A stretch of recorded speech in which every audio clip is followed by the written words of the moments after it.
महाराष्ट्र सरकार स्वतःचं कापसाचं बीटी वाण तयार करणार आहे। त्यामुळे शेतकऱ्यांना स्वस्तात बीटी बियाणं उपलब्ध होणार आहे। पुढच्या वर्षापासून म्हणजे 2018 पासून हे वाण बाजारात येणार असून 350 रुपये किलो दराने हे वाण मिळणार आहे। त्यामुळे शेतकऱ्यांना फार मोठा दिलासा मिळेल। सध्या बाजारात मॉन्सेंटो या कंपनीचं कापसाचं बीटी बियाणं आहे। 2000 साली ही कंपनी बाजारात आली, मात्र या कंपनीची मुदत संपली। 2006 पर्यंत हे बियाणं चांगलं होतं, मात्र त्यानंतर या बीटी बियाण्याचा दर्जा घसरला। त्यामुळे कापसावर कीड पडायला लागली, म्हणून फवारणी करण्याची सततची गरज भासू लागली। शेतकऱ्यांचा उत्पादन खर्च वाढला, त्यामुळे राज्य सरकारने आता स्वतःच कापसाचं बीटी वाण तयार करण्याचा निर्णय घेतलाय। आपल्या बरोबर शेतकरी नेते किशोर भाऊ तिवारी आहेत, आपण त्यांच्याशी या संदर्भामध्ये बोलूयात। किशोर भाऊ, काय तुमची प्रतिक्रिया आहे? शेतकऱ्यासाठी चांगला निर्णय वाटतो का आपल्याला? नाही, हे बघा, देशी बीटी बियाणं ही देशाची गरज झाली होती, कारण मॉन्सेंटो कंपनीची एकतर मोनोपॉली आणि त्याची एकाधिकार तो संपलेला होता।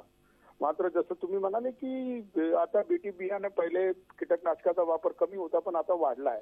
आणि कसं झालं की सध्याच्या ज्या किमती आहेत त्याच्यापेक्षा अर्ध्या किमतीत जर सरकार देत असेल तर खासगी कंपन्यांची लूट थांबणारच आहे। आणि सरकार जर देशी बियाणं स्वतः घेऊन येत आहे तर ही एक स्वागतार्ह गोष्ट आहे। आणि त्याच्यामुळे बियाणांचा खर्च शेतकऱ्यांचा अर्ध्यावर येणार आहे।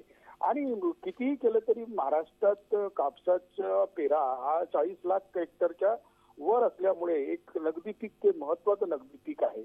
आणि सरकारचा हा निर्णय एक दूरगामी परिणाम देणार आहे, कारण की मॉन्सेंटो कंपनी ही वादग्रस्त झाली होती आणि या कंपनीचं कॉपीराईट नसताना या कंपनीने आपले कॉपीराईट्स आहे म्हणून रॉयल्टी वसूल केल्याचे दावे सुद्धा आले आहेत। जी किशोर भाऊ, पांढरं सोनं म्हटलं जातं कापसाला। कापूस फार मोठं नगदी पीक आहे, आपण म्हणालात ते अगदी खरं आहे। पण सरकारी काम आणि 6 महिने थांब अशी आपल्याकडे एक म्हण आहे।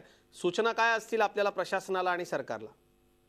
नाही, आम्ही तर शिफारस केली की सरकार जर महाबीजच्या मार्फत येत आहे तर सरकारने मग बाजारात 350च्या मुबलक प्रमाणात बियाणं उपलब्ध करावं। आणि जशी आजची तक्रार आहे की खाजगी बियाणं जे खाजगी कंपन्या देतात त्या बियाण्याची गुणवत्ता बरोबर राहत नाही आणि त्याच्यामुळे शेतकऱ्यांना फसवलं जातं। तर सरकारने पर्याय म्हणून यायचं आहे तर सगळे विद्यापीठ आणि महाबीज कंपनी या कंपनीनी स्वतः पूर्ण शेतकऱ्यांना पर्याय द्यावा। त्याच्यामुळे सगळ्या कंपन्यांना आपली बियाण्याची आता 700 ते 800 रुपये किलो आहे ते त्यांना म्हणजे 750 रुपयात ते 450 ग्रॅम देतात, तर 1500 रुपये किलो आहे ते 350 रुपयावर आणावं लागेल। आणि CICRचा जो प्रकल्प आहे त्याला मूर्त रूपात सरकार आणत असल्यामुळे 1/4 होणार आहेत, म्हणजे 25% किमती येणार आहेत। खरं किशोर भाऊ, आणि आपण शुभेच्छा देऊयात सर्व विद्यापीठांना, सरकारला, सरकारी यंत्रणेला की त्यांनी योग्य पद्धतीनं या सगळ्याचं नियोजन करावं आणि सांगितल्याप्रमाणे 2018ला मोठ्या क्षमतेनं बियाणं उपलब्ध व्हावं। धन्यवाद, आपण बोलात झी24 तासशी त्याबद्दल। झी24 तास रहा एक पाऊल पुढे।